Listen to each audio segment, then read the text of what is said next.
Obedo ka say Nansiana na match the day. Eshe kwa muje ahinchese onene high life ken. Me kan bi sa VJ me na sa de no course. Na emu eno we nyo official. Obi anyi ntunya competition bia amfani so. The only time in Ghana history is LCN 1972. Afi apem ahankro na ediosom yenu. Na sa asemi esi a.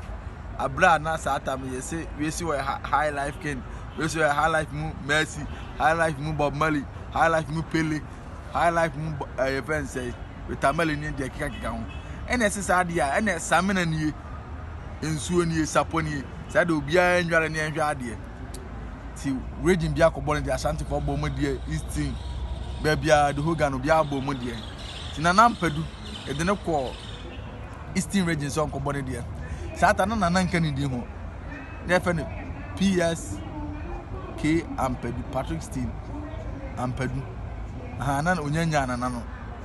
ti ede hihye so na am say we are preliminaries when ye a date na ngasa de be yang say we qualify answer no de wako main event no ti Nana Kwame Mpere ni ko East won na win East ho de no start am ko to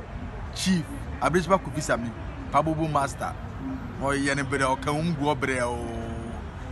ti ede m ko main no ede m ko accenter ne de ko hihye so ti emobia so obi anyi so enyuma efe ne Yamponsa do de buy na efe ne Jacob Sam 1928 no dika eto nyu ya recording first for Ghana 1928 so no nyuma efe ne Yamponsa e ready me obi bo say your guitar ready Yamponsa song only dika e ba 1928 no dika recording so no nyuma efe na Yamponsa no de say susudua we de be hwe so de high life ken Nana Ampadu hihye omo de kama ye di sisi so no na chese Nana Ampadu before no the Patrick Stein Kwame Ampadu na ono na win competition no ti satam na ye champion time mreso ne afi apima hankro na de osumi nsere na meka no ti next year no year mu no aya afi apima hankro na de osumi nsa 1973 ene bo akunya ema na ahenche se Nana Kwame Ampadu odi kan sina besi ne di Nana Kwame Ampadu Nana kan ho besi ne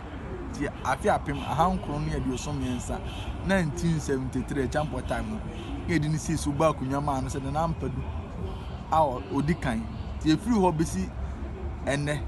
afi impimienu ne edonu miensa 2023 no yenyi obi ana se nye competition bia se weni Odwomtofohene anati wini se tumomo e dia to se o na Odwomtofohene self acclaim ti sa afi no obie no a e di na si so biem na si Nana Kwame Ampadu nso so afiri Odwomtofohene no title ba say na edema o hwa ebe 1972 mu ho no na bands akuku dambe Savannah o yam from 72 da bi na mame hu no o hu ne papa ne ba ne se na ye wo Odwomtofo akuku dambo o manum okay na obi e bon homra ne obi se me ye master obi se me ye maestro obi se me ye professor obi se me ye na sabe ne ya champion government na government no oye so sa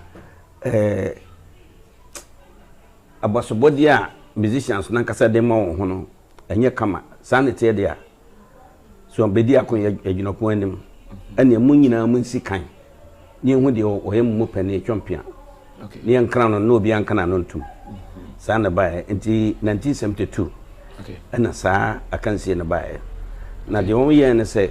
won ma se u free Eastern region o tinkrakra yese ko Eastern region na won ba afo na wo ho no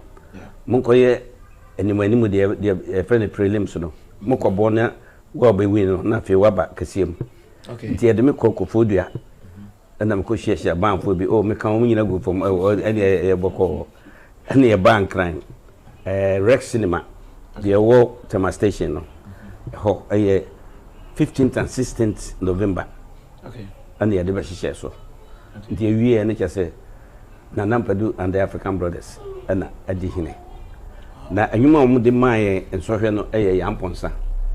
ye Ghana anyuma owura Sambi and a boy and on say ye nto no foforo na obi an hye ne kwanso na se de membe hye me de no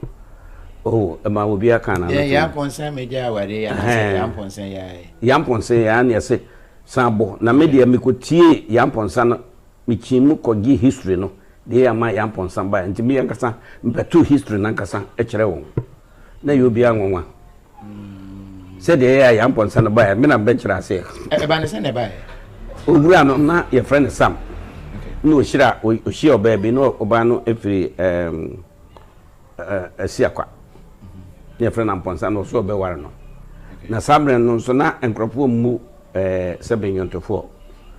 nti oba no yese enkropo empene emma no ware no ene Sam so guitar no de to sa enwom no nti mbekire ase ansan me wie me se afen na mo nso mo ntie se de yen so ye boy amponsa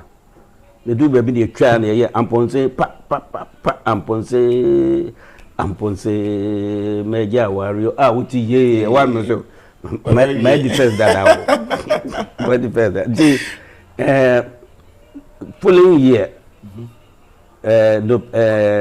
February 10th our art center ene yakobo akonya ankasa maame ye ba akonya mama akofra wow ya to me din Odwomtofohene Nana Ampadu odika